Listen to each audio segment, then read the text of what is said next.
Okay, everybody. Hello, hello. Welcome back. This is the afternoon session today of Beer Judging 101 with Jen Blair and Loy. I'm sorry, Loy. What is your last name? I always fumble a little. Meyerhauser. It's a big one. Mierhauser. Yes, excellent. Thank you for catching me on that one. I appreciate that. You guys will find a tech link down below. It says tech help. If for any reason having any problems, please go ahead and click that. It's got some information. Refreshing is the best thing you can do in Crowdcast, and also use the Chrome browser if possible.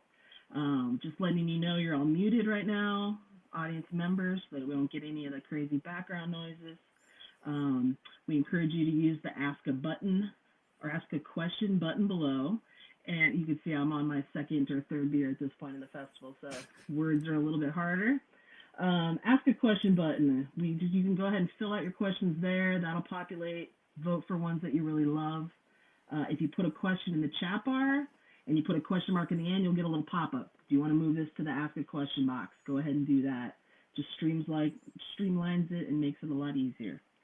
And go ahead and make comments. Just remember to be kind and loving to one another. We're here to explore and have fun. And any kind of links that are going to go up as we go along, we'll be throwing links in the side there, so keep an eye on that. And if you have any information you need from me as an admin, go ahead and just put that in the chat box, and I'll try to address you, okay? All right, so I'm going to go ahead and let you guys get on with your presentation, and I'm going to say goodbye for now. I'll see you guys back with the answers or the question and answer portion. All right, thank you, Michelle. Okay, share my screen here. And should be going. All Perfect. right. All right, well, welcome everyone. And this is Beer Judging 101 with me, Jen Blair, and I will let Loy say her own name, I guess. Loy Meyerhauser. And so we've got a good overview for you all today. And actually, before we get to that, I did want to acknowledge that it is my most important, my very favorite holiday today. That is Beer Clean Glass Day. So I have my beer clean glass here. This is one of my homebrewed IPAs. So cheers, everyone, to beer clean glassware. Cheers to learning about beer judging also. So with this session, what we're going to do, Loy and I will each introduce ourselves a little bit more than we already have. And then we're going to talk about with our score sheets, we're going to go through the anatomy, and Loy's going to walk you through what that looks like. And Michelle was nice enough to already pop that link into the chat. If you don't have a BJCP score sheet in front of you, you can click on that link and kind of follow along as we talk through the score sheet anatomy. When we're done talking about the score sheet, we're going to talk about some best practices, and that's where I'll pop back in and share some of my experiences, and Loy will as well. Once we've done that, we're going to actually evaluate a beer. So as you all know, hopefully you have an American wheat beer in front of you. Loy and I will both be using Oberon. I believe most of you probably also have Oberon as well. But the great thing when you're judging beer is that, if you're judging something to style, you can really have any beer that purports to be that style. And that's up for you to decide whether it's a good example of that style or not. So we'll do an evaluation kind of quickly and talking out loud about what we are perceiving. And then we're going to talk about next steps. So when you're finished from this session, what can you do next to start beer judging even more on your own out there in the wild? We need more women judges out there. And then I think that's going to be, okay, Q&A. I was like, I know there's one more thing that we're missing here. So we will make sure that we leave enough time for your questions at the end. As Michelle said, please put those in the ask a question box, and we'll go through those. And then if we do run over our time, we can head over to the exhibit hall and chat with each other there as well. So With all that being said, we will get started. I will introduce myself. I am Jen Blair, and that is a picture of me judging Best of Show.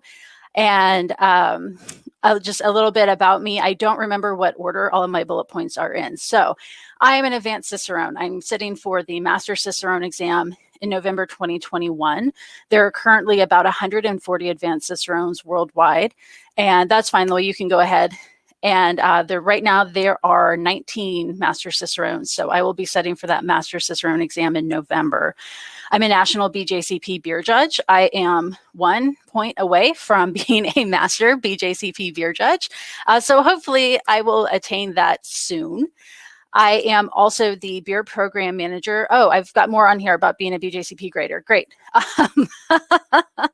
I just completed my training to be a grader for the BJCP exam. So we'll talk a little bit more about this free virtual BJCP training course that we'll have getting started in a few weeks. But just know that the BJCP is an all-volunteer organization, and one of the ways that I can give back to the BJCP as a beer judge, particularly when we're trying to bring all of these women into the beer judging arena, is to volunteer my time as an exam grader. So I recently completed the training for that.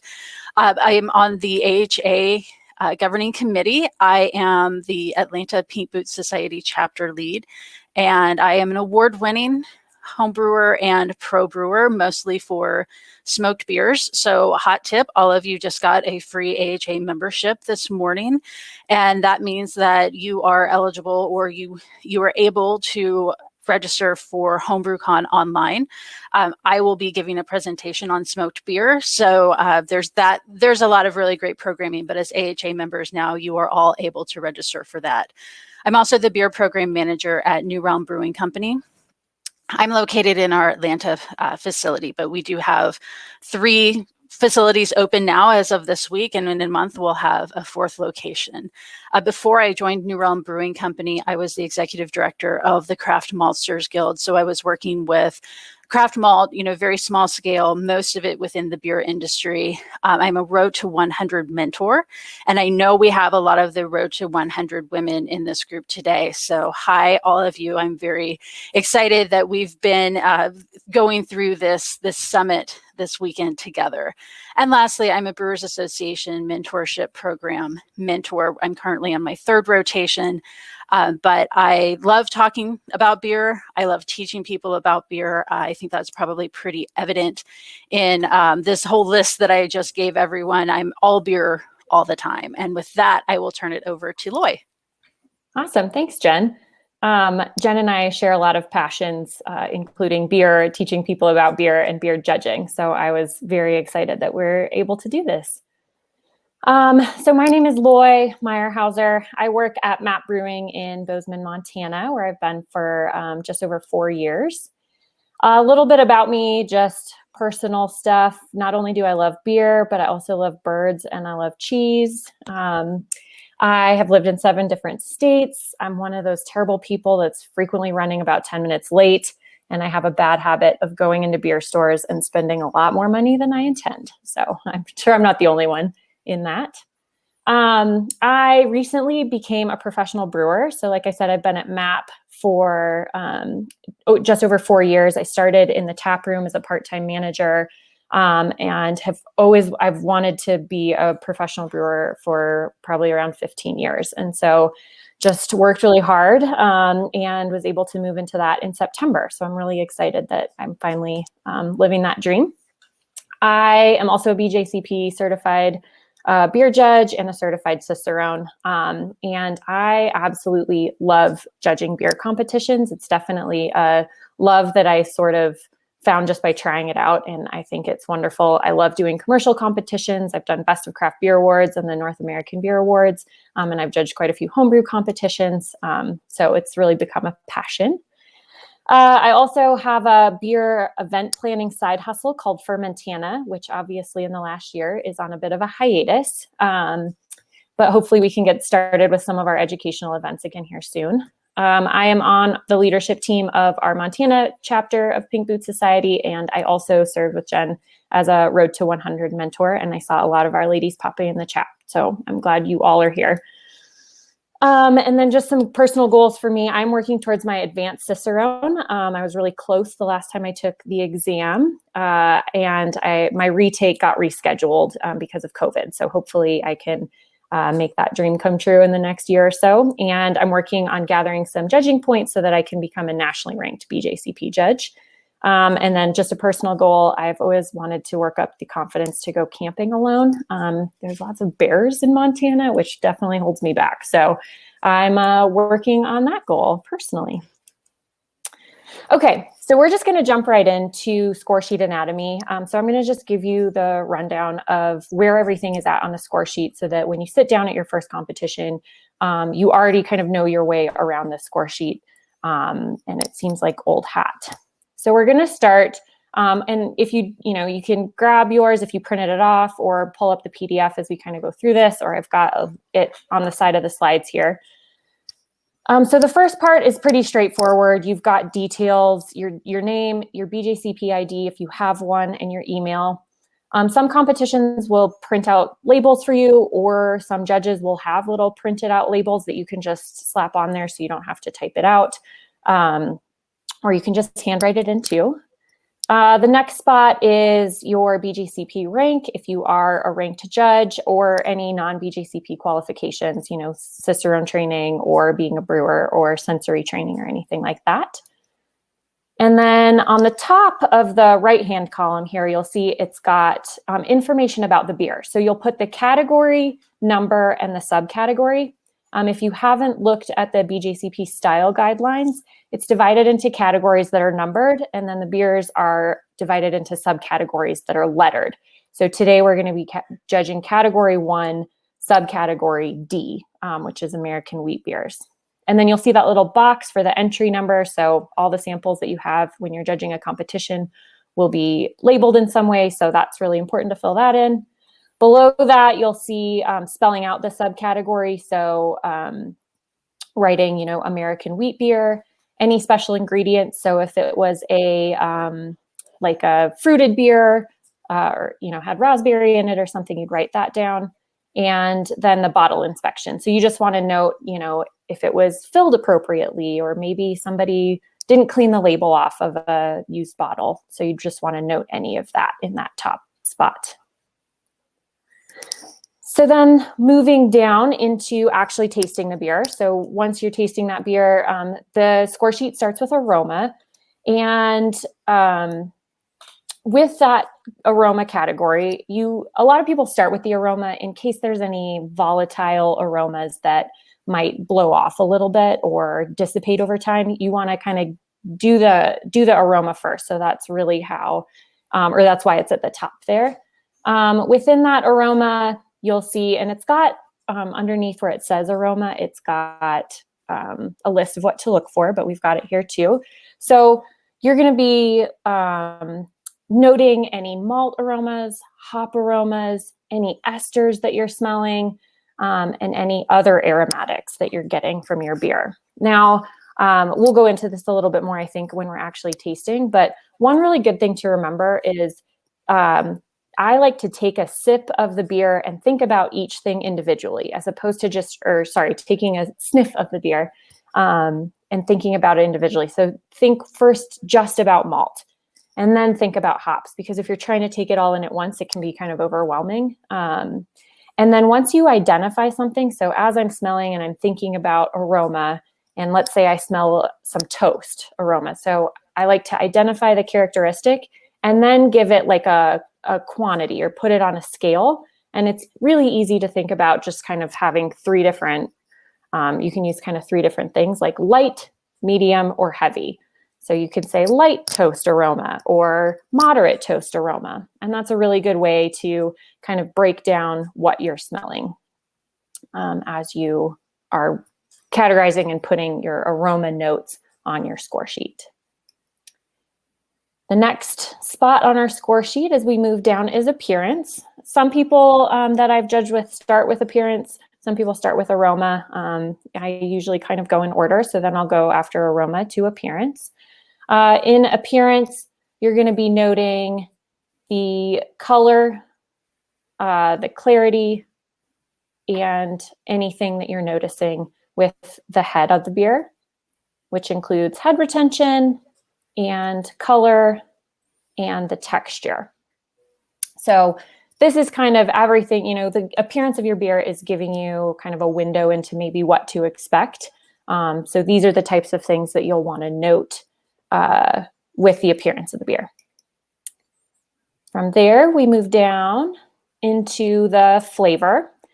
So again, similar to the flavor, when we're thinking about this, I like to just go one step at a time and take one sip and think about each of these categories and comment on them individually.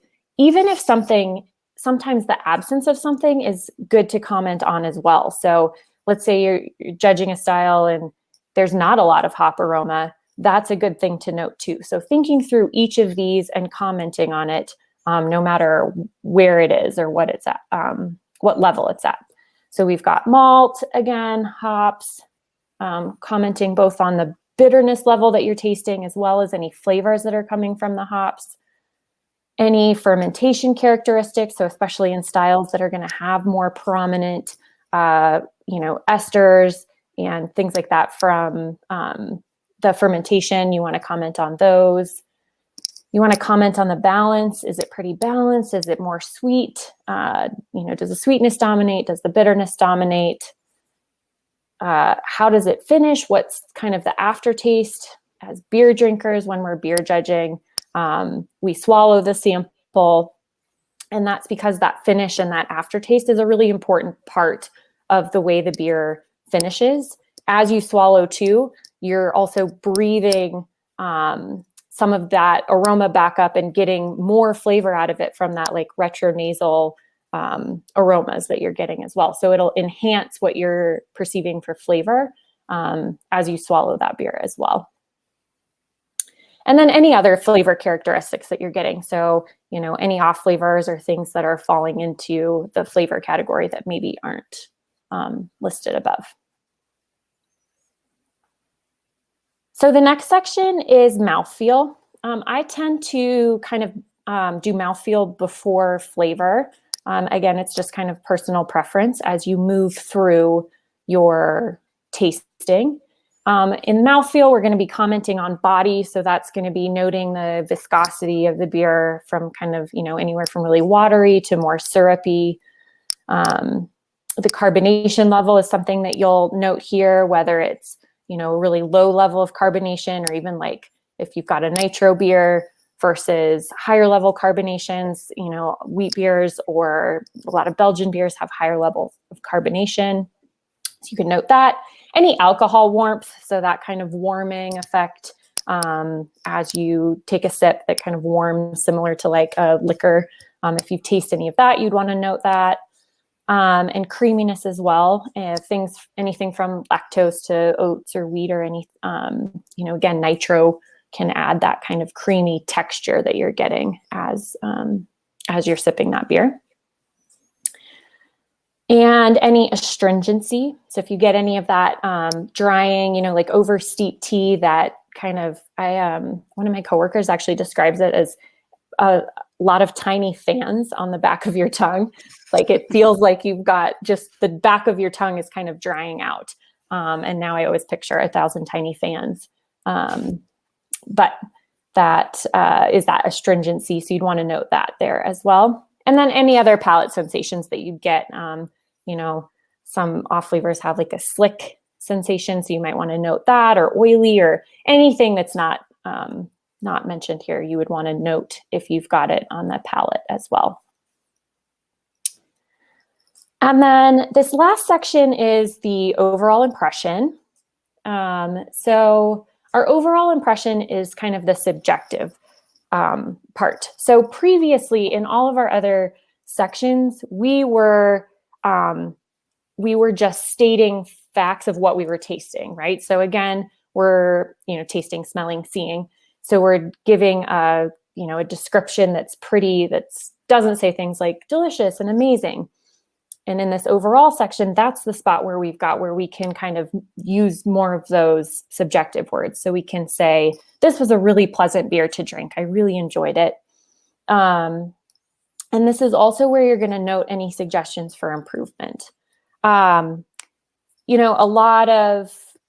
It's really disappointing as someone who has submitted beers into homebrew competitions when you don't get feedback. As a home brewer, you submit beers to become a better brewer.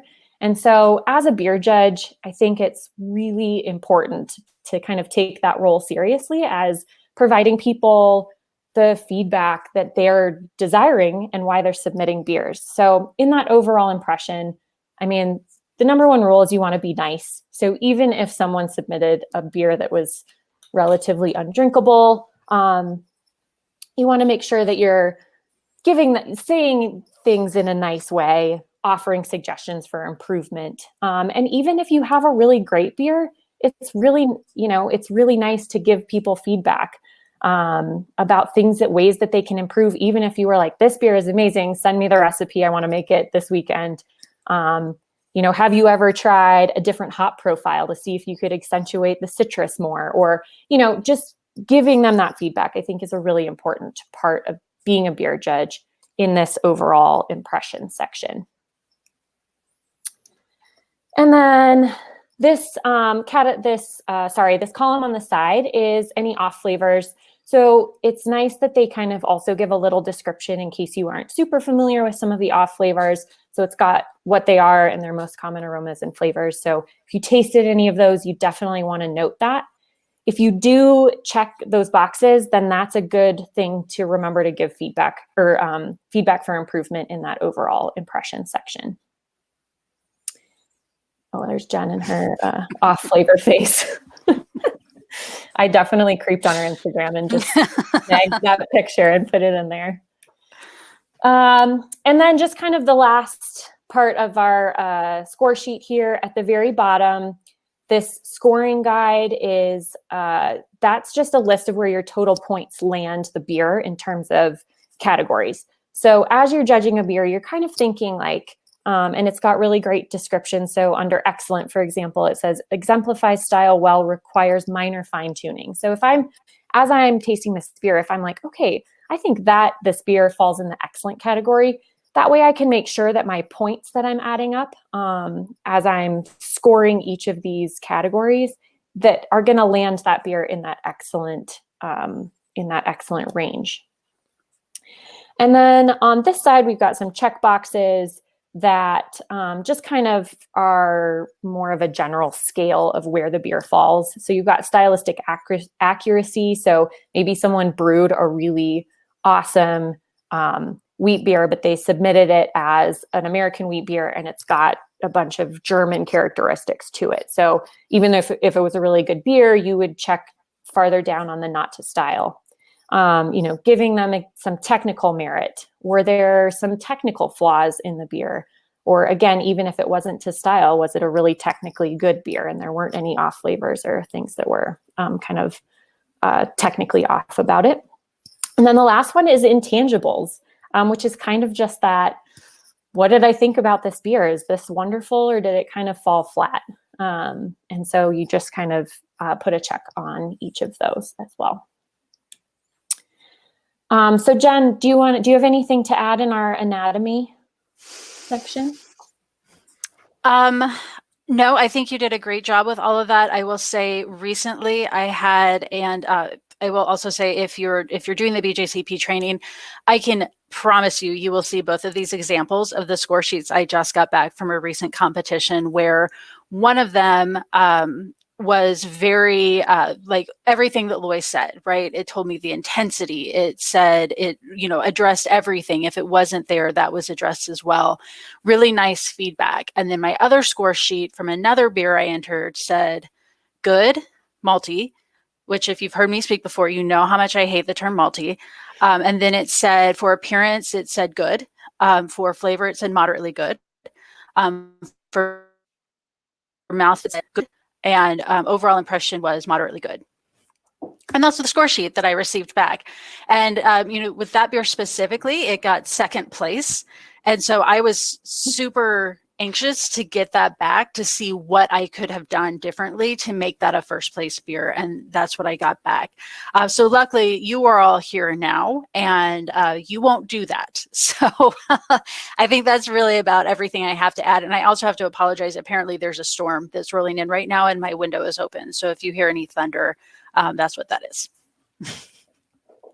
But yeah, I think we can go over to the best practices now.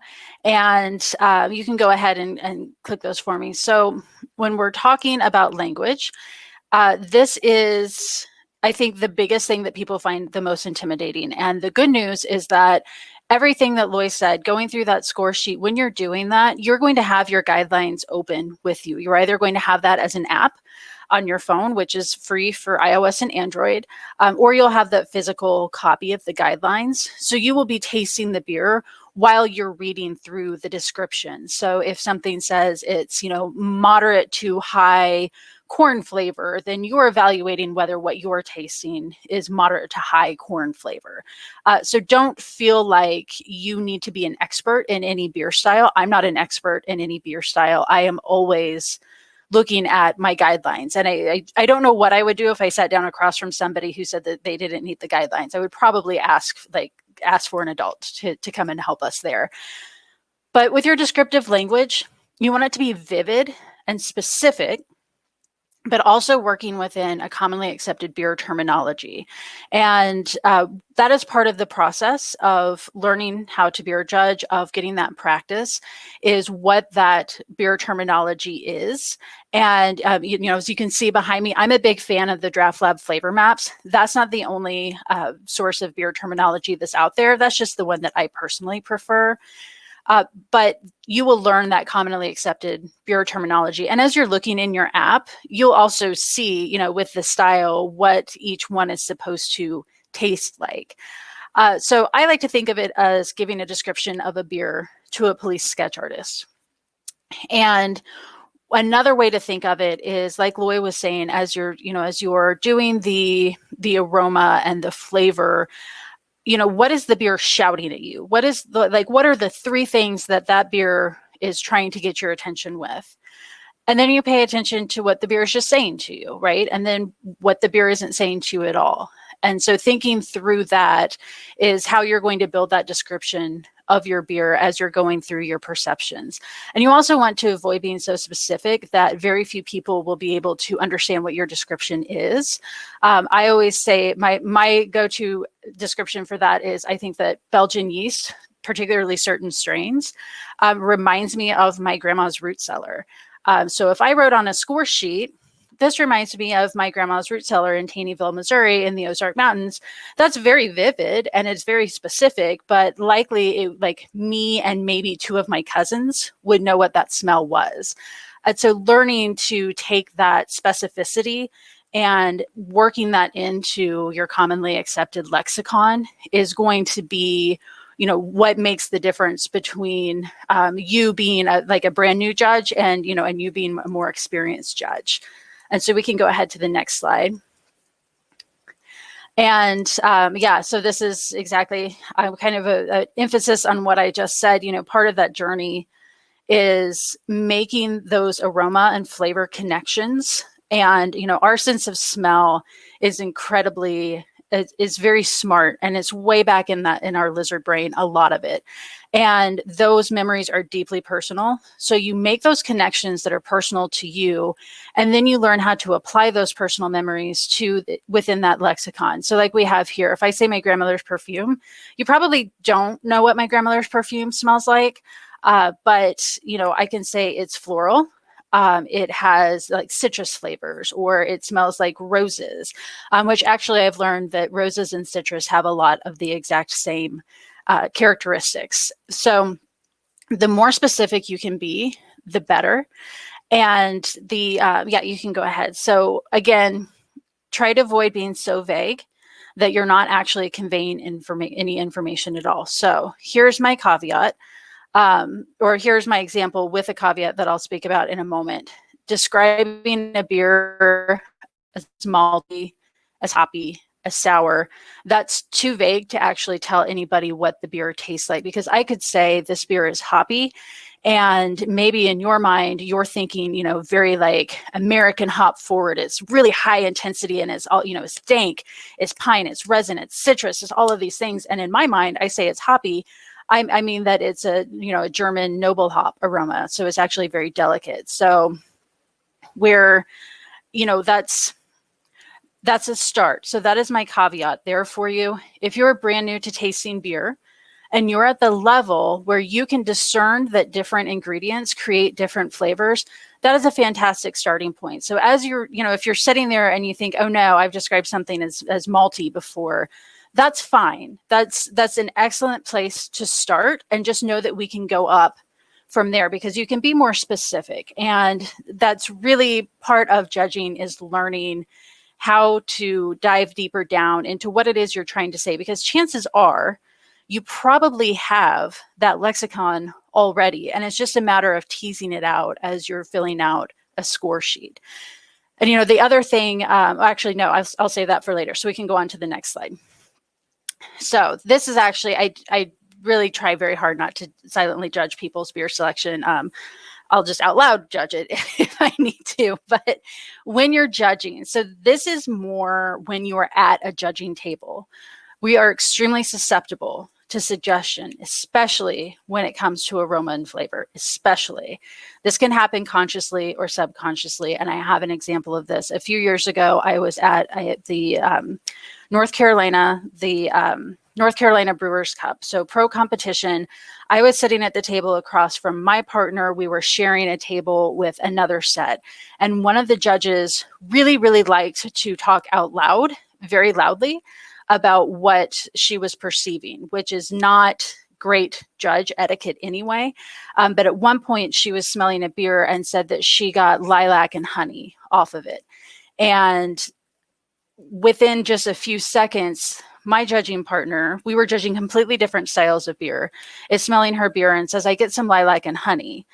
And I knew that she wasn't even aware that she had heard this other judge say that out loud. And, it's not outside of the realm that an IPA, for instance, would have lilac and honey flavors to it, but it didn't. That's not what we were judging. But as soon as she heard that, back in the back of her mind, that's what her brain registered that she was smelling. So it's really important when you're judging to maintain a quiet environment, free from as many distractions as you possibly can. And that means silencing your phones and devices. That also means not discussing your perceptions until you're finished. That can be hard to do. Generally, as when I sit down to judge, I have that conversation with the other judge at my table. How do you like to judge? Do you like to talk through each component, or do you like to talk, fill everything out yourself and then we talk when we're both finished? Most judges are going to want to fill out their own perceptions before they discuss. But particularly if I'm judging with a new judge, I'm open to them saying things out loud, asking questions as we go through. But I am very careful about that because, again, we're very susceptible, and I don't, particularly when I'm judging with a new judge, I don't want to tell them what I think they should be perceiving. I want them to tell me that. So generally, keeping your environment quiet, and as quiet as you possibly can, free from distractions, is going to be one of the best practices you can do when you're judging beer. This also goes if you are studying for something like your Cicerone exam or BJCP exam, and you're doing blind tastings, the same kind of thing. You want to keep that environment as quiet as possible to minimize the distractions around you. We can go to the next slide. All right, so this is the part, hopefully everybody hasn't been staring at beer for a very long time. This is the part where we are going to actually evaluate and discuss our American wheat beer. And I think that I still have to open mine, because another part of judging is, particularly when you're judging a flight, you always like to let your samples warm up a little bit. They're usually going to be coming straight out of a cooler or a cold box, so they'll be very cold anyway. But now that I'm trying to do this live, I'm sure I will make a giant mess, but maybe not. So if you all have your American wheat and you don't already have it poured, now would be a great time to do that. So you can see I didn't actually have like a great tasting glass for it. So I got the closest that I could. And I chose one that's going to have this nice wide body. And then it's going to have a narrower top to kind of trap all those aromas. Typically, you'll have one of those 9-ounce plastic, just regular plastic kind of cocktail sort of cup. That's totally fine. When you're pouring it, and this goes for if you're doing a blind tasting, like practicing for Cicerone or something, or if you're doing judging a competition, you don't want to fill it to the top. You want to make sure you're leaving headspace there. So you can actually capture some of those volatile aromas, so that aroma has room to travel up through the glass and into your nose.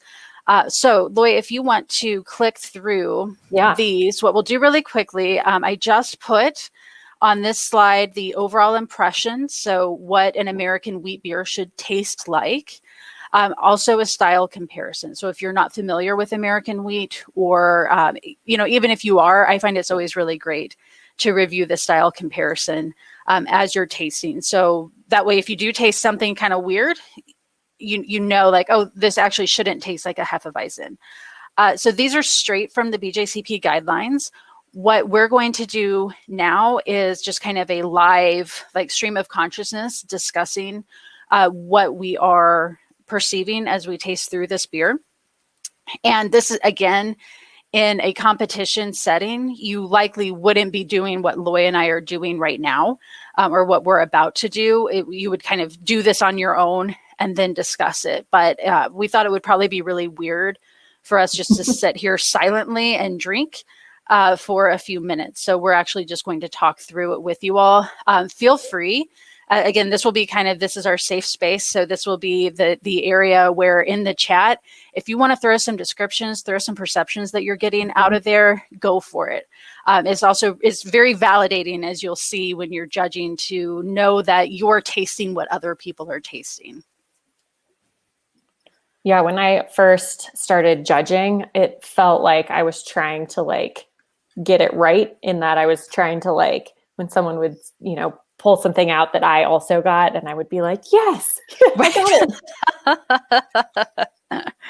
Yes. And I don't even actually have my guidelines pulled up. So see, everybody, don't do what I'm doing right now. I will get them pulled up so I can evaluate at the same time. So I also, like Loy, I do aroma first. Different people will say different things. I think it's important to do aroma first. And also, I am nothing if not a pedant. So the fact that it's listed first on the spreadsheet, I don't think that my brain would allow me to skip that section and start at the second section. And there's a few different, there's lots of different sniffing techniques, which you can find, in the Cicerone program information. And I'm sure Google of some sensory techniques would bring this up as well. So tilting your glass is a great way to get some aroma.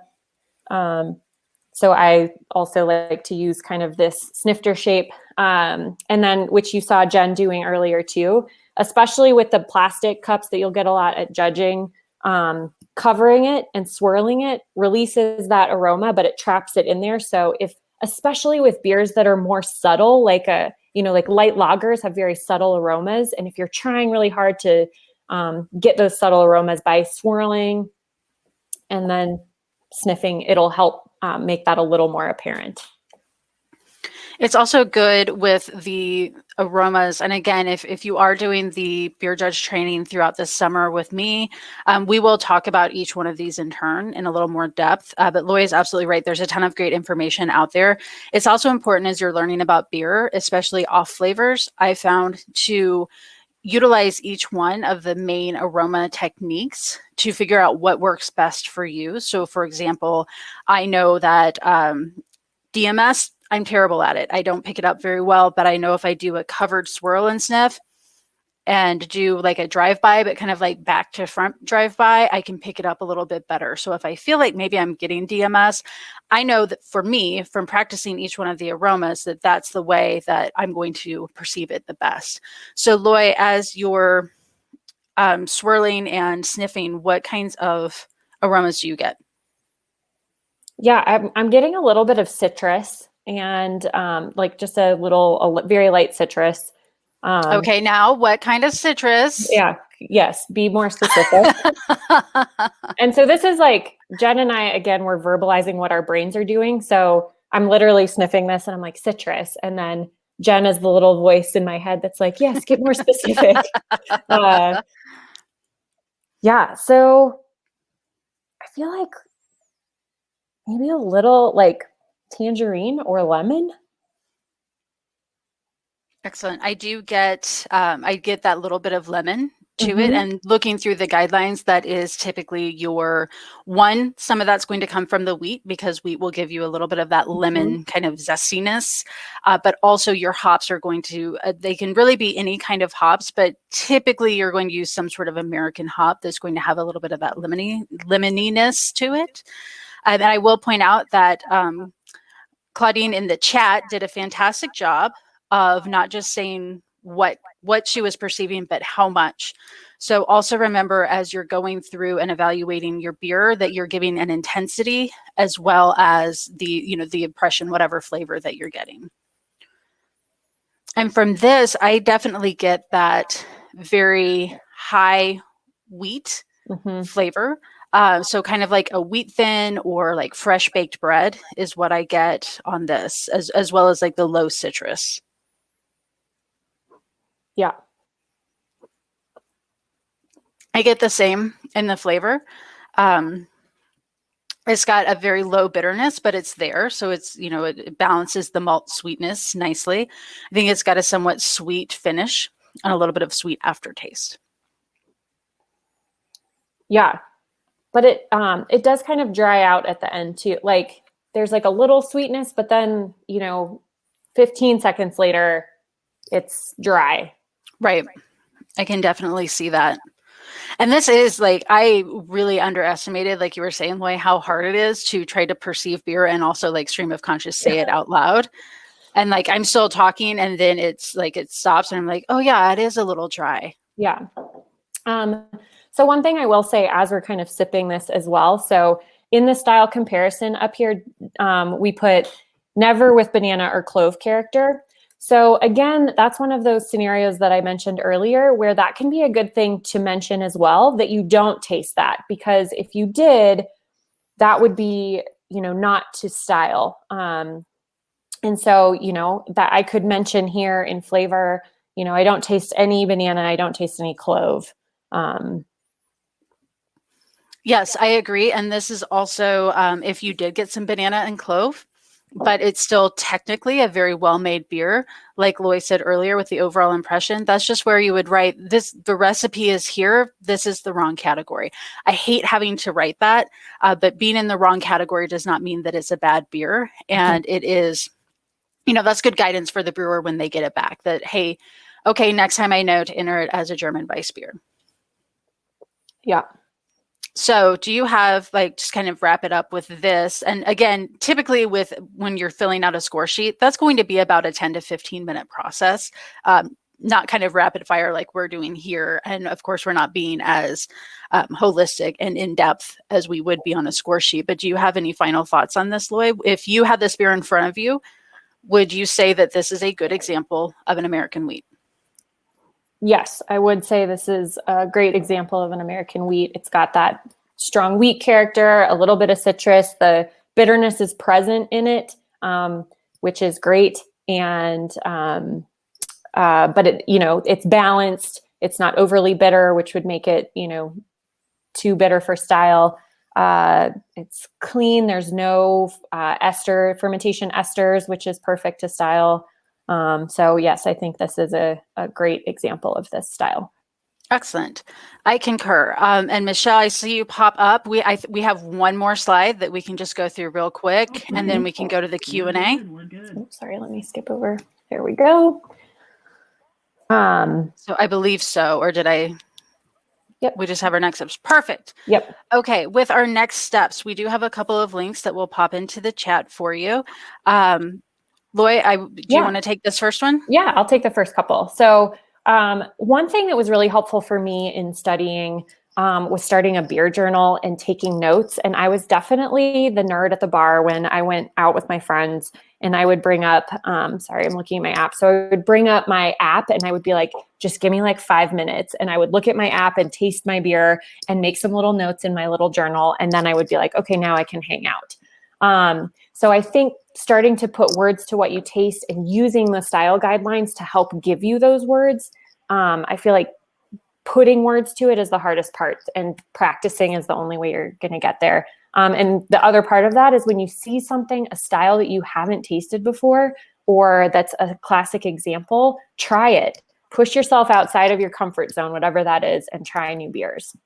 And Loy, do you mind if I add something really quickly to this? Along the same lines with taking notes and starting to put words to what you taste. Somebody had asked me this the other day, and it sounded like a really smart ass answer, but I promise that it wasn't. That I use Google all the time. I Google things when I was first learning or, first judging. A lot of times when I would smell a beer, the impression that I had when I smelled it was perm solution, because it took me like right back to like those really hard rollers and, having to like lay on the sink and that awful smell. And so I just started Googling like, hey, what is the main compound in perm solution? And it was a sulfur base. So then I could back into, okay, what I'm actually smelling here is H2S. And that's a similar aroma. And so that's where my mind went. So as you're taking these notes and putting words to what you taste, start Googling it. Google everything. Go down any rabbit hole you can, because then, that's how you learn those things. So when you think perm solution, you're like, okay, actually, I know that this is some sort of a sulfitic or sulfuric compound. Yep. That's great. Thanks, Jen.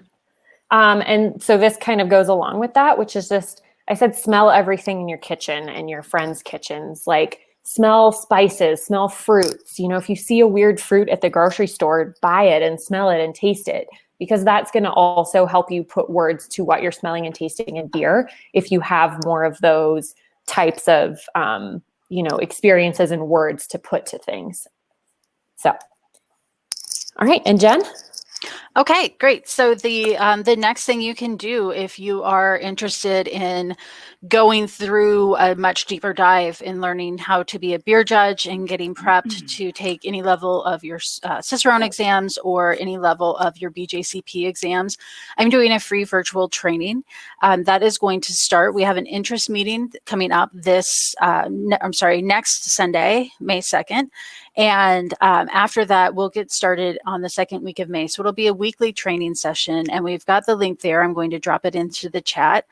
It's completely free, and you can also go over to Under the Jenfluence.beer, sign up for that beer judge training member area, and there's already a ton of good resources there to help get you started.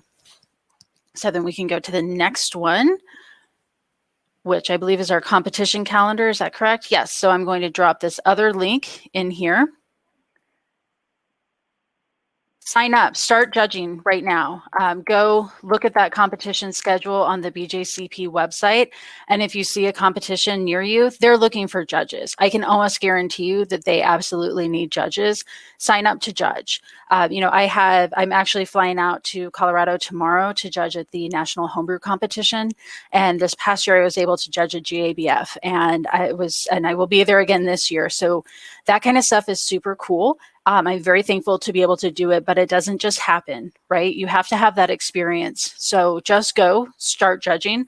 I can promise you, I have sat across the table from many men who know nothing but have all of the confidence in the world. So just do it. Go look at that competition schedule, check back there often to see if there's judging opportunities, and sign up for as many as you can. Can I throw something in here too, Jen? Yes. So like me, I was a little intimidated by doing that. And so I reached out about stewarding a competition first, which is being the person that helps bring samples out to judges, helping organize and make sure, the competition flows. There's the kind of behind the scenes people. And you could also reach out to competitions and ask if they need stewards, people to kind of help deliver the beer. And that's a great way to kind of, if you are intimidated by diving into judging, which is where I was at personally, that stewarding can really kind of break the ice and just give you like, okay, now I know how a competition functions. I participated on the back end where someone was just telling me what to do. And so that can be a good first step too. Yes. And I did see the question, and thank you, Michelle, for answering that. No, you don't need experience. Show up. My very first competition that I judged, I had no experience judging beer, and they will always pair you with usually at least a recognized BJCP judge or higher. You're always paired with an experienced judge. And if you have a good experienced judge, they will make sure that that experience is very, very positive and helpful for you. And so then the last thing you can do is start studying for your BJCP Beer Judge entrance exam.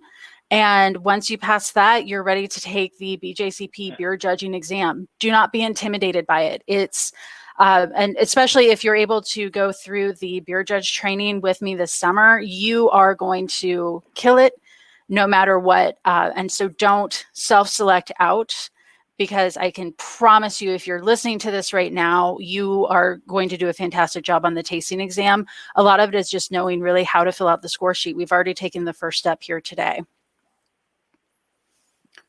And I think our next slide has our contact information on it. Again, if you have any questions about beer judging, about, BJCP or Cicerone or whatever, reach out to us. And, I know I get questions quite a bit. I'm always happy to help. If I don't know the answer, I can connect you with somebody who does. Yeah, both Jen and I this is, again, our passion is helping people, getting more women involved in judging. We both love teaching. So I hope that I'm speaking for both of us, and that please reach out. You can absolutely. Those are our Instagram handles and our emails. You can DM me on Instagram or drop me an email, and either of us would be more than happy to help out in any way that we can. Absolutely. All right. I think we are ready for some questions, Michelle, if we've got some time. Yeah, absolutely. Thank you both. That was super informative, tons of info, but in a really fun and well-paced way. So thank you guys for that. So we're going to start off with our first question here. This is from Sarah Pantry, and she says, thanks, Jen and Loy. What are your thoughts on using the checkbox style score sheets for the competitions? I know that those have come out recently. And have you guys had any experience with that? I have. I know that we will be using them for NHC. I haven't used them enough to have super strong feelings. Personally, as a sensory person, I like to be able to fill out and give that description, because I'm not only judging to provide feedback to the brewer, I'm judging to improve my palate and descriptive ability. I know with the checkboxes, some people say like you can get more feedback because there's like the scale and everything. I'm not convinced yet, but I'm also happy to use whatever score sheets the competition organizer has decided is easiest for them to use. Loy, do you have anything to add to that question? No, I think that the checkbox score sheet is also kind of nice for beginning judges sometimes to at least look at, because it's got more options for, it's got that vocabulary that maybe is harder to come up with. But other than that, I think most competitions that I've done use the written sheet that we did today. So. Yeah, I think it is a great learning tool for newer judges. Yeah. So I would behoove them to go out and look at it, because it helps you remember and how intensity matters, like describing the intensity. Right. And with the sliding kind of scale, that really helps you emphasize that. Right. Thank you.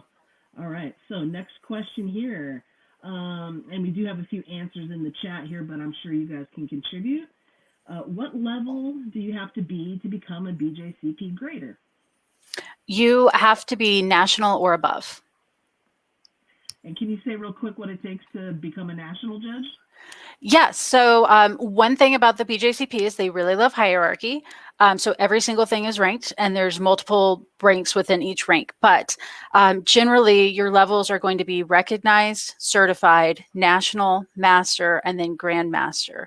So with a national judge, you will have had to pass your online exam. So everyone is very similar to the Cicerone program, if you're familiar with that. You have to pass that online exam first. After that, you're eligible to set for your written or for your tasting exam. With the tasting exam, you can score, depending on what you score, depends on where your initial BJCP level is. So like Loy said at the very beginning, after you take the tasting exam is when you get that BJCP judge ID number. So with the judging exam, you can get as high as certified. After that, once you get, I believe it's above an 80 on your tasting exam, then you're eligible to take the written exam. And with the written exam, that's going to determine, that's how you advance to national and higher. And then that one thing the BJCP does that is, I think is very good is requires a certain amount of judging experience points or just experience points. So you can get those points, volunteering. Pretty sure you can get them for doing things like my training. You can get them for going to HomebrewCon, definitely judging and stewarding and helping to organize competitions. So you have to have for each level a certain mix of test scores and experience points. Great. Thank you very much. All right. Next question here. Do you think it is helpful to give feedback in each section or reserve that for the overall impression? And then also, would this be different if you're doing a tasting exam score sheet versus an in-competition judging score sheet? Great question. Yeah, Loy, do you want to take that one? Yeah.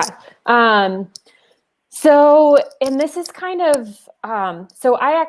we had a gentleman here in town that did a class similar to what Jen's doing online, but, and in that, he sort of, the way I learned, I guess, from a master BJCP judge was, in those sections to keep it pretty straightforward and objective, and not give feedback in that section, and to save your feedback for the overall impression. So in those, aroma, appearance, you're just giving information that you're getting. And then in that overall impression is where you can address any of those maybe shortcomings or things that you want to talk about. And you can address that in the overall impression. Sorry, what was the second part of that question? Would you do it differently for a tasting exam score sheet or a judging score sheet? Right. So I will say, again, like we want to, for a lot of people, we want to support our homebrewing community by judging. And so we want to give them that feedback. So for me, it's really important to fill a score sheet out as much as I can in a judging situation in the same way I would in the exam. That's why they want you to fill that out in the exam that way, so that's what you're giving to your home brewers or even commercial brewers when you're judging a competition. I also recognize that sometimes, especially bigger competitions, have got to move quicker, and you might not have as much time to like fill all that out in the same way that you would in an exam, where in the exam setting, you've got about 15 minutes per, in the tasting exam, you've got kind of 10 to 15 minutes per sample to fill it out. And you may not have that much time in a competition. So I guess my answer would be the intent should be to fill that out the same way you would, and do your best to meet that in the time that you have. Excellent. Agreed. Thank you. All right, we've got just a couple more here. We do probably want to wrap up in the next 2 minutes or so, top of the hour, because we've got some other great sessions that are getting ready to start. Let's see here. I'm looking at, there we go. Tips to distribute the points. You talked about wanting to kind of see which category you want your points to fall into by that range of excellent, great, good. So when you're looking to distribute, the question is, do you start with overall impression and work your way back, or how do you guys determine how you want to distribute those points? Yeah, I think that is a great question. Also, when you're judging with another judge, that's a great question to ask them as well. So you can do the top down or the bottom up, right? So with the top down, it is deciding what you want that score to be and working your way backwards. Bottom up is going through each one of the sections and scoring those and then adding that up to see where you fall. I generally do a kind of a hybrid I will decide where-ish I want that beer to fall. And when I say where it's going to be, is this excellent? Is this very good? Is it good? Is it fair? Is it poor? And once I've kind of decided on that overarching goal, then I, usually flavor and overall impression is where I might make those adjustments, because I feel like something like mouthfeel, something like aroma, that's usually pretty straightforward. And if you have a flight of beers in front of you, you kind of have an idea, like, is this one going to be in the top 3? That's how I do it. There are a ton of ways to do it. Again, that's why it's important to ask, the other judge you're judging with how they like to do it as well. As you judge more, you'll figure out what you like to do the best. I know some judges will fill out the complete score sheet and then not put any scores until after they've talked with the other judge. So Loy, how do you handle that? Yeah, so I usually wait until we've chatted before I score it. That's kind of how I like to do it. When you are in a judging situation, you will try and be in a point range with your partner judge. So that's kind of why I do that. And I definitely work backwards, where I start with where I want it to land. And just like Jen is saying, appearance, mouthfeel, it's pretty straightforward. So I do usually use the flavor and overall impression sections to kind of adjust the number to make sure that the beer is landing in that category that I want it to be in, that I feel like fits it. Great. That's an awesome answer. Thank you both. There are a few more questions, but I think we're going to have to wrap up here at this session. I think, with judging stuff, people are so hungry to talk to people who know how to do it. It's an intimidating thing. And often they think, they don't have the acumen to get started, but really it's just getting that courage to get in there. Would you two be willing to maybe go hang out in the exhibit hall for a few minutes, and maybe you can field some questions from attendees in the chat? Would that be Yeah, for sure. Yeah. Okay. All right. So to all the attendees here, if you guys want to head over to any of the other sessions, but like you just heard, Jen and Loy are going to spend some extra time doing one-on-one chats over at the exhibit hall. So if you guys want to head over there, we can do that too. Thank you guys so much for participating today, and hope you get to enjoy some of the awesome summit. Thank you. Thank you, everyone. All right. Bye, everybody. Bye. Enjoy your day. Bye-bye.